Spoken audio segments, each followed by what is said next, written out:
It's 2006 and a yellow R33 Skyline GTR is about to be crushed. But this isn't just any car. This GTR starred in the first Fast and Furious, raced up Pikes Peak, and was one of the first ever driven in the US. Its story is a wild saga of ambition, broken promises, hostess clubs, federal investigations, and a daring attempt to bring Japan's most legendary car to America.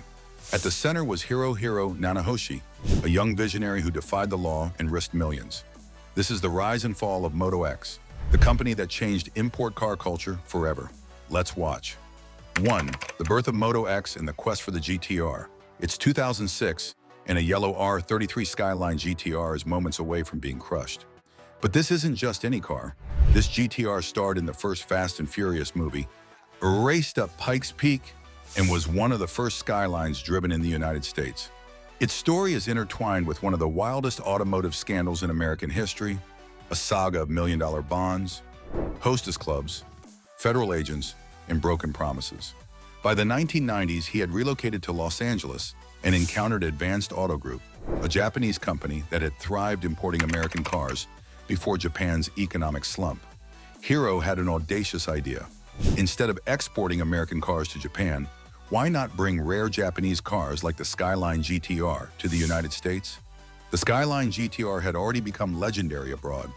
Japanese shows like Initial D, magazines like Option, and games like Gran Turismo had cemented its reputation as a street and track monster. But the law stood in Hiro's way. Cars imported into the US had to be at least 25 years old to comply with federal regulations. 2. Legal hurdles and engineering challenges. The biggest obstacle was the 25-year import law designed to protect consumers and prevent gray market exploitation. To sell Skylines legally, Moto X had to satisfy crash and safety standards set by federal agencies like the EPA and NHTSA. The most difficult task was crash testing. Skylines had to be shipped across the country to Maryland, modified and crash tested to ensure compliance. Moto X designed reinforced bumpers, side impact beams, and even custom-gauge clusters displaying miles per hour. Each modification had to be fitted to a vehicle, tested, and documented. The process was painstaking, expensive, and fraught with risk. To ensure Moto X followed through, the government required bonds worth 150% of each car's value. These legal and engineering hurdles delayed production, strained finances, and amplified the pressure on a company that was already operating in uncharted territory. Yet after years of effort, Moto X finally received approval to sell modified Skylines legally in the US, marking a turning point for import enthusiasts who had dreamed of owning these iconic machines. 3. Breaking into the American market. November 15, 1999, marked a historic day. The first road legal Skyline GTR hit American streets. Silver R32, nicknamed McNasty, represented the start of Moto X's dream realized. The company embarked on a nationwide promotional tour, appearing in magazines like Road and Track, Motor Trend, and the DuPont Registry. A website bolstered marketing, offering enthusiasts a glimpse of these exotic cars. Despite the hype, Moto X faced a paradox. The cars were coveted, but most of the target audience was too young to drive, and the price point limited actual buyers. Hollywood soon noticed. Through Moto X employee Sean Morris, a white R33 GTR demo car was featured in the first Fast and Furious, unwrapped in yellow and nicknamed Big Bird. The company later supplied the silver R34 driven by Paul Walker, along with stunt vehicles for the sequel. These appearances amplified the GTR's status in American car culture, creating a legend that transcended automotive circles. Even minor appearances left lasting impressions, inspiring fans to build replicas and fueling the allure of the import scene. 4. Financial strain and mismanagement. Despite media attention and Hollywood exposure, Moto X struggled financially. Each vehicle yielded modest profits, around $10,000, but the costs to legalize them were high. Hiro's personal lifestyle exacerbated the problem.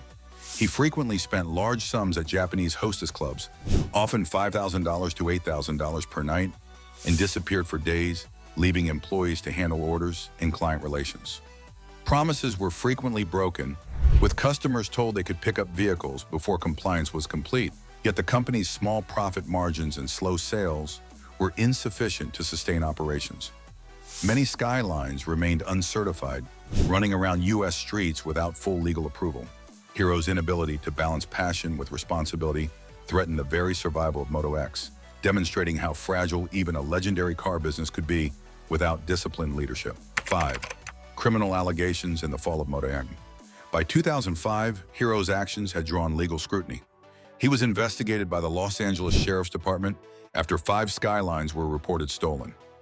A violent altercation occurred involving Tom Fukamoto, a nearby tuner, outside a hostess club, where he was attacked with a stun gun.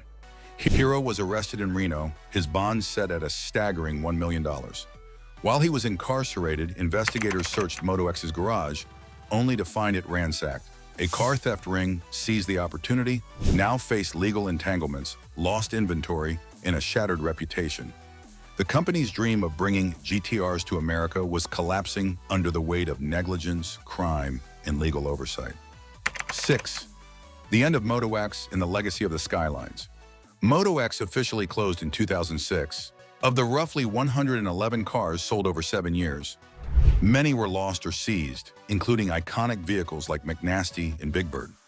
Federal authorities enforcing the import laws strictly crushed unapproved Skylines. Buyers who had invested tens of thousands in the cars were sometimes fortunate to retain their vehicles, as NHTSA grandfathered in certain imports. Yet the loophole that had allowed GTRs to enter America legally was gone. After Moto X's collapse, enthusiasts had to wait 25 years to import new Skylines legally, fundamentally altering the availability of one of Japan's most legendary cars. Legal proceedings related to assault and mismanagement dragged on for years, but the once dominant import company was gone. Despite the chaos, Moto X's contributions to American car culture were undeniable. The company had introduced the GTR to mainstream enthusiasts, fueled Hollywood's obsession with import racing, and left a lasting imprint on tuner culture. 7. Cultural impact and the GTR's enduring legend. While Moto X failed as a business, it succeeded culturally. The Skyline GTR became a symbol of aspiration, speed, and import culture. Its appearances in films, video games, and magazines cemented a global following. Cars like Big Bird and McNasty inspired replicas, photography, and stories that enthusiasts continue to share. The import laws tightened, but the legend of the GTR, fueled by Moto X's efforts, endured. The story of Moto X highlights the extremes of passion, ambition, and risk. It's a cautionary tale of legal hurdles, personal indulgence, and operational mismanagement, but also a testament to the power of automotive culture. Today, the GTR remains a dream car for enthusiasts. Let us know in the comments what you think about why this fast and furious car had to be destroyed. And don't forget to like, subscribe, and stay tuned for more captivating content on our YouTube channel.